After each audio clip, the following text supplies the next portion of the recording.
Media में रोज 4-5 बजे से बैठ जाते हैं बीजेपी के दलाल लोग, और कुछ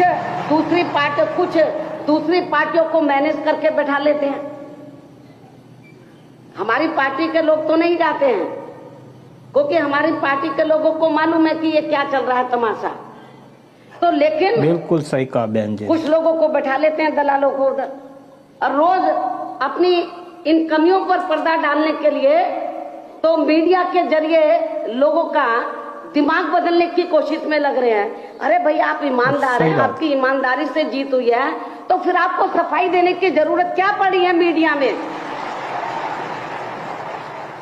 आपको टेबल डिस्कशन क्यों कराना पड़ रहा है? आप बेईमान हैं, आपने धांधले से, बेईमानी से जीत हासिल किया है, लोकतंत्र की हत्या की है आप लोगों ने।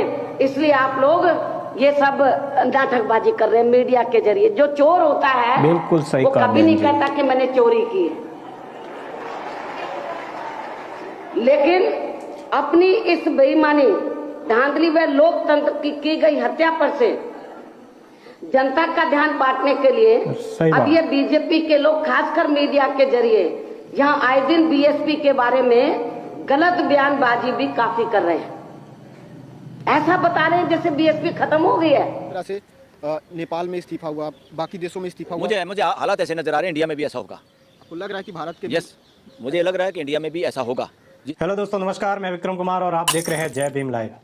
दोस्तों, एक बार फिर से मैं आप सभी दर्शकों का हार्दिक स्वागत करता हूं, अभिनंदन करता हूं। दोस्तों, आप सभी को मालूम है कि हमारे देश को आज़ाद हुए 78 ईयर्स पूरे हो गए हैं और डॉक्टर भीमराव अंबेडकर जी के द्वारा लिखा गया भारतीय संविधान भी लागू हो गया है। दोस्तों, हमारे भारत देश के अंदर कई धर्मों के लोग निवास करते हैं, कई जातियों के लोग निवास करते हैं, लेकिन दोस्तों बड़ी विडंबना है कि हमारा देश गुलाम था उससे पहले से लेकर आज तक हमारे देश में दो प्रकार की विचारधारा चली आ रही है। चाहे वो किसी भी जाति धर्म का व्यक्ति हो, उसके माइंड में आज भी दो विचारधारा चलती है और उन्हीं दो विचारधाराओं पर वो काम करता है। तो दोस्तों, पहली विचारधारा है अम्बेडकरवादी विचारधारा। उसमें समता, समानता, बंधुत्व और भाईचारा, मानवतावाद पर आधारित है। और दूसरी विचारधारा है वह है मनुवादी विचारधारा। उसमें वर्ण व्यवस्था है, जाति व्यवस्था है, छुआछूत है, भेदभाव है, ऊंच नीच है, उस पर यह आधारित है। दोस्तों, आप सभी को मालूम है कि परम पूजनीय डॉक्टर बाबा साहेब अम्बेडकर जी ने मनुस्मृति और मनुवादी विचारधारा की कड़ी आलोचना की है, क्योंकि यह सामाजिक असमानता, जातिगत भेदभाव और शोषण को बढ़ावा देती है। दोस्तों, आपको क्या लगता होगा कि मैं सब आपको क्यों बता रहा हूँ? तो दोस्तों, मैं आपको इसलिए बता रहा हूँ कि हमारा भारत देश लोकतांत्रिक देश है और लोकतंत्र के 4 स्तंभ होते हैं। पहला है विधायिका, दूसरा है कार्यपालिका और तीसरा है न्यायपालिका और चौथा है मीडिया। दोस्तों, मैं आपको बता दूं कि इन चारों स्तंभों में से जो चौथा स्तंभ है मीडिया, उसमें दोस्तों मनुवादी चौसी भरी हुई है। जितने भी इलेक्ट्रॉनिक मीडिया है, अखबार है, टीवी है, पत्रकार है, बड़े बड़े यूट्यूब चैनलों वाले हैं, उनमें से 4-6 को छोड़कर सब के सब मनुवादी विचारधारा पर काम कर रहे हैं। दोस्तों, बहुत से मीडिया कर्मी तो बीजेपी की चाटुकारिता करते हैं, बीजेपी के प्रवक्ता बनकर बैठ गए हैं और बचे कुचे कांग्रेस की वाहवाही करते हैं। बल्कि दोस्तों, मीडिया का काम होता है सूचना देना, संवाद स्थापित करना, सरकार से सवाल करना, निष्पक्ष खबरें दिखाना, बिना पक्षपात किए बगैर। मीडिया समाज के लोगों और सरकार के बीच में एक पुल का काम करता होता है, जिससे देश के लोग अपने अधिकारों के प्रति जागरूक रहते हैं। लेकिन दोस्तों, बड़ी विडंबना है कि हमारे देश की सबसे बड़ी तीसरे नंबर की राजनीतिक पार्टी है बहुजन समाज पार्टी, उसकी खबरें ये इलेक्ट्रॉनिक मीडिया कभी नहीं दिखाता है। चलो भाई, नहीं दिखाता है तो उसकी मर्जी, तो भी कोई बात नहीं, लेकिन उल्टा बहुजन समाज पार्टी के खिलाफ कभी कभी खबरें ऐसी चलाता है, भ्रामक खबरें चलाता है, जैसे कि ऐसे बताता है कि बहुजन समाज पार्टी तो अब बिल्कुल समाप्त हो गई है, खत्म हो गई है। इसलिए दोस्तों, इन मीडिया वालों का नाम दलाल मीडिया पड़ा है, गोदी मीडिया पड़ा है। दोस्तों, हमारे देश का एक बहुत बड़ा तबका है, एक बहुत बड़ा समुदाय है, जो 85 से 90% की आबादी को जोड़ता है, जिसे बहुजन समुदाय कहा जाता है। इसको दोस्तों ये दलाल मीडिया, गोदी मीडिया दरकिनार करता है। और दोस्तों गलती उनकी अकेले की नहीं है, बल्कि हमारे बहुजन समुदाय के लोगों की भी गलती है। और इनकी गलती यह है कि वो आज भी कई जातियों में बटे हुए हैं और कई छोटी मोटी बहुजन समुदाय की राजनीतिक पार्टियां बना ली है, जिससे वो बटे हुए नजर आते हैं। और दोस्तों इसी का फायदा ये मीडिया वाले उठा रहे हैं, वरना किसी की क्या मजाल कि कोई आंख उठाकर देख ले।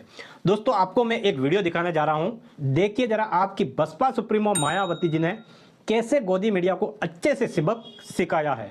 देखिए जरा आप इस वीडियो क्लिप को। मीडिया में रोज 4-5 बजे से बैठ जाते हैं बीजेपी के दलाल लोग, और कुछ दूसरी पार्टियों को मैनेज करके बैठा लेते हैं। हमारी पार्टी के लोग तो नहीं जाते हैं, क्योंकि हमारी पार्टी के लोगों को मालूम है कि ये क्या चल रहा है तमाशा। तो लेकिन बिल्कुल सही कहा बहन जी, कुछ लोगों को बैठा लेते हैं दलालों को उधर, और रोज अपनी इन कमियों पर पर्दा डालने के लिए तो मीडिया के जरिए लोगों का दिमाग बदलने की कोशिश में लग रहे हैं। अरे भाई आप ईमानदार हैं, आपकी ईमानदारी से जीत हुई है, तो फिर आपको सफाई देने की जरूरत क्या पड़ी है मीडिया में? आपको टेबल डिस्कशन क्यों कराना पड़ रहा है? आप बेईमान हैं, आपने धांधले से, बेईमानी से जीत हासिल किया है, लोकतंत्र की हत्या की है आप लोगों ने, इसलिए आप लोग ये सब नाटकबाजी कर रहे हैं मीडिया के जरिए। जो चोर होता है बिल्कुल सही वो कभी नहीं कहता कि मैंने चोरी की है,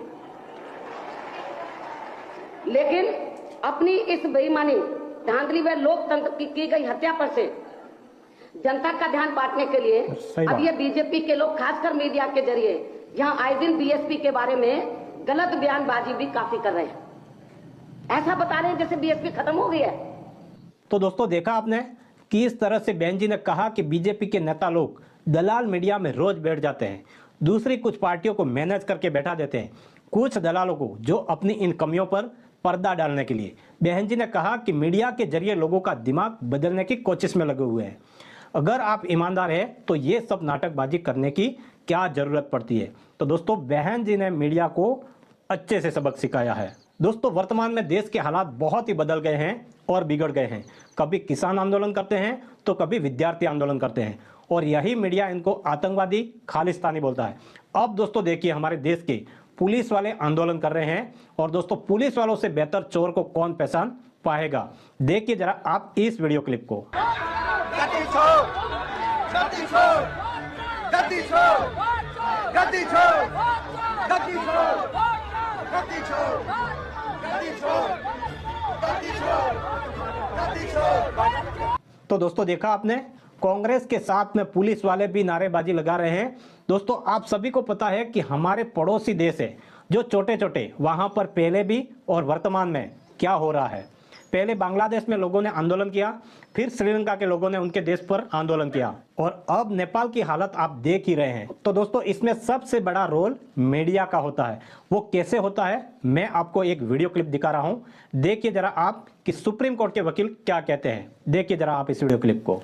ऐसे नारे लगाए। अरे ये मीडिया तो सारा गुलाम मीडिया है, इन पर तो मुकदमे चलने चाहिए, एंकरों पे भी, इनके मालिकों पे भी। इनको तो अंदर सुधार करने में ठोकना चाहिए, क्योंकि अभी अंजनम कश्यप के ऊपर एक मुकदमा भी अरे इन पर सब पे होने चाहिए। ये गुमराह करे, इनको पता है, इनके सबके नार्को टेस्ट हो तो बता देंगे ये कि मेरे को वहाँ से चिट्ठी आती है। लोग तो यहाँ तक बताते हैं पीएमओ से चिट्ठी आती है, पीएमओ से दिशा निर्देश आते हैं क्या चलाना है क्या नहीं चलाना है। ये हाल है इस देश का, इस देश में, और हिम्मत नहीं यहाँ की जुडिशरी को इन चीज़ों की जाँच कर पाए या जाँच करवा दे। ये लोग सारे के सारे नैरेटिव चलाते हैं, और इंडिया के लोगों को, सरदारों को ये खालिस्तानी बताते हैं, मुसलमानों को ये पाकिस्तानी बताते हैं, अलगाववादी बताते हैं, आतंकवादी बताते हैं, किसानों को जो दूसरे लोग हैं उनको ये अलगाववादी, देशद्रोही बताते हैं। ये फ्रॉड लोग हैं मीडिया में बैठे हुए। मीडिया वर्णवादी मनोवादियों के हाथ में है, चंद लोगों के हाथ में है ये मीडिया, और जातिवादी लोगों के हाथ में मीडिया है। वो देश को उसी वर्णवादी व्यवस्था, क्योंकि इनको वर्णवाद और मनोवाद की वजह से ये देश पे कब्जा किए बैठे हैं।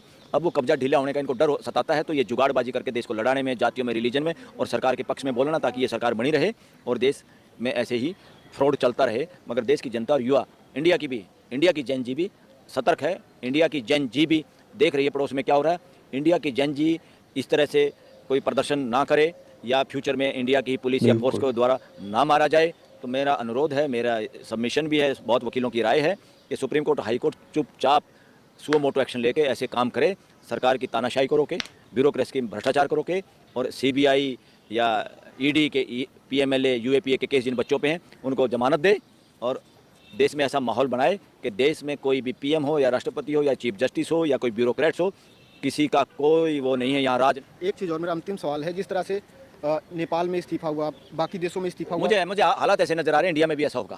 आपको लग रहा है कि भारत के यस, मुझे लग रहा है कि इंडिया में भी ऐसा होगा। जिस तरह से लोग सत्ता में बैठे हुए हैं, जिस तरह चोरी चकारी से सरकार बना रहे हैं। तो दोस्तों देखा आपने किस तरह से वकील साहब ने सुप्रीम कोर्ट को चेताया है। तो दोस्तों आज के लिए इतना ही। इस पूरी खबर के पीछे आपकी क्या राय है कमेंट में जरूर बताएं। वीडियो अच्छी लगी हो तो वीडियो को लाइक करें, अपने परिवार दोस्तों में आगे शेयर करें, चैनल को सब्सक्राइब करें। मिलते हैं नए वीडियो के साथ में, तब तक के लिए जय भीम, जय भारत, जय संविधान। धन्यवाद।